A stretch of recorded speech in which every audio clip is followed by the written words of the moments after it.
কোন জায়গায় কি বলতে জানি যাই পোকাচোদা কি লেগে বলে জানি যাই কম নাগাদ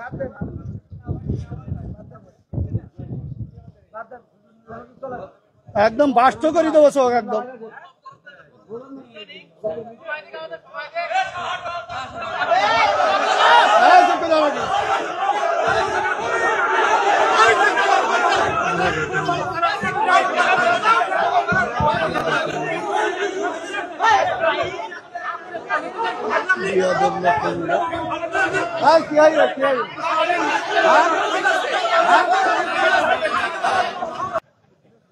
সারা জীবন ওয়াজ করি বললাম হুজুর ফরজ এখনো শিখাইতে পারিনি। তারপরে প্রশ্ন লাস্টে প্রশ্ন করবে, প্রশ্ন বড় হুজুর আছে এই যে উনি দিবেন, আমি তো ছোট মোস্তফা মাহবুব আলম ও উনি ওই যে মিশরের ডিগ্রি করা। আমার দুর্বলতা তো বলেই দিছি, আমার প্রশ্ন করি দাঁত ভাঙা প্রশ্ন করেন না, উত্তর না দিতে পারলে তখন মান সম্মান যেমন যদ্দূর আছে ওই পর্যন্ত থাক। মোবাইলে দেখলাম যে 5 জনের 5 রকম মত এই নামাজে। আপনারা হুজুর আপনাদের পিছনে হাজার হাজার লোক নামাজ পড়ে, আপনাদের মধ্যে 12 রকম মত কেন? এটা একজন বললো প্রথম যে লোক বক্তব্য দিলে আলহামদুলিল্লাহ না পড়লে তার পিছনে দাঁড়ায় নামাজ হবে না। আচ্ছা, মানে এখন মূল প্রশ্ন হলো আমাদের মত এত বেশি কেন? এইটা এত মত বক্তব্য দিচ্ছেন সব শুনলাম, আমাদের মধ্যে দ্বিধাবন্ধ দিচ্ছেন তো আপনারা। একজন বললো যে নামাজ হবে না, আদৌ হবে না, তিনি খুব নাম করা উচিত 5 জনের মধ্যে তিনি প্রথম। আচ্ছা, 2 জন বললো আদৌ নামাজ হবে না, পিছনে আরামদায়ক সূরা যদি না পড়ে। তারপরে একজন বললো না আরামদায়ক পড়া যাবে না, একজন যখন জোরে ইমাম পড়বে তখন পিছনে পড়ার কোনো যুক্তি নেই। 5 জনের 3 জন একমত, 2 জন একমত, আমরা কোন পথে যাবো?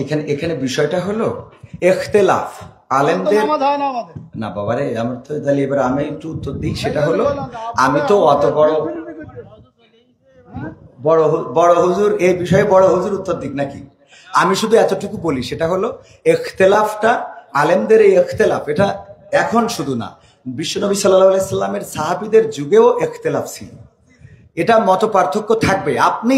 আপনি একজন চেয়ারম্যান, বাংলাদেশে অসংখ্য চেয়ারম্যান আছে না নাই? তো সব চেয়ারম্যান কি একই সুরে কথা বলে? বলেন ইসলামের মধ্যে ভেদাভেদ হবে কেন? চেয়ারম্যানই করে একদিনই, ইসলাম একদিনই।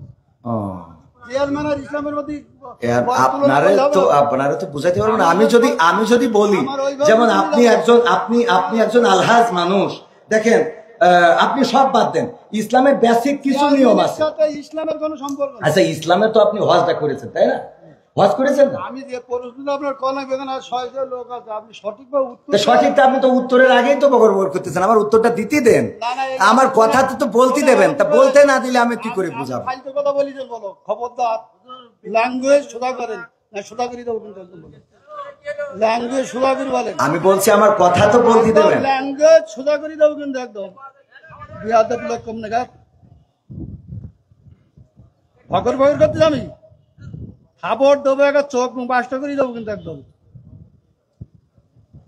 আমি প্রশ্ন করলাম যে একজন লোক বলতে যে আলহামদুলিল্লাহ নামাজ পড় না শুরু না বললে নামাজ হবে না, ফালতু করতেছি। আমি বলছি আমার উত্তরটা কোন জায়গায় কি বলতে জানি যাই পোকাচোদা কি লেগে বলে জানি যাই কম নাগাদ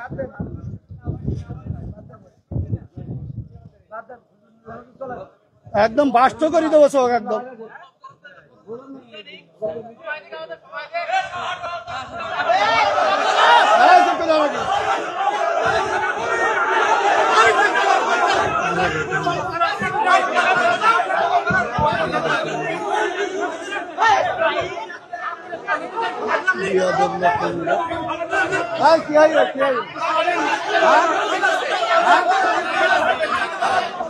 আমার বড়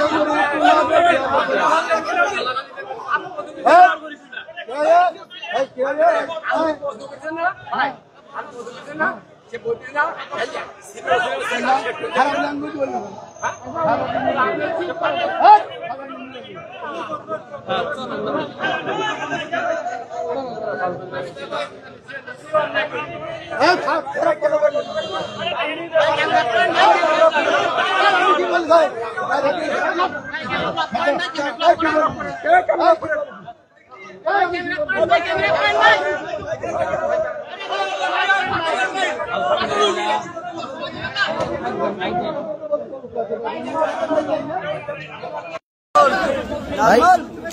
लाइक पे